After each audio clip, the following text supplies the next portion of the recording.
You may be under the impression that President Donald Trump put out ads in New York City newspapers in 1989 calling for the execution of 5 innocent black men known as the Central Park Five.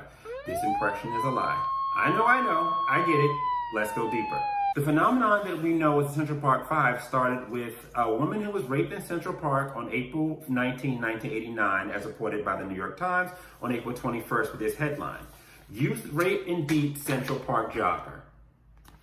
Inside the article, they detail a lot of other incidents that had gone on with youths and robberies in Central Park, up to and including during the legendary Diana Ross Central Park concert. A concerned citizen named Donald J. Trump decided to use his wealth and influence to bring attention to the issue. On May 1st, 1989, he did just that. New York Times reporting with this article: Angered by attack, Trump urges return of death penalty. And just in case you thought Donald Trump only puts out ads in newspapers for things having to do with black men in parks, you would be wrong. It goes on further to say, Mr. Trump said the advertisements did not represent a broader campaign for capital punishment. Remember that.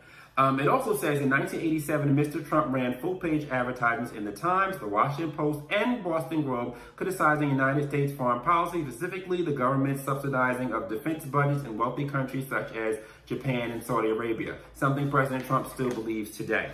And if we look in that actual article, there's actually nothing racist on the inside of it. Now, let's fast forward to 2019 with this failed hit piece on President Trump.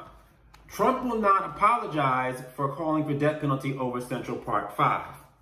Now, in this newspaper, in this article, they actually lie and say Mr. Trump was asked about newspaper advertisements he bought back then calling for New York State to adopt the death penalty after the attack. President Trump just said in the last article, 1989, that that's not what he was calling for. And then they actually admit here in black and white, the ads never explicitly call for the death penalty of the 5 defendants, right there in black and white. So what is Donald Trump apologizing for exactly? For believing the reporting of the New York Times? For being concerned about crime? If President Trump wanted to put all these black men in jail, then why would he have signed the First Step Act in 2018?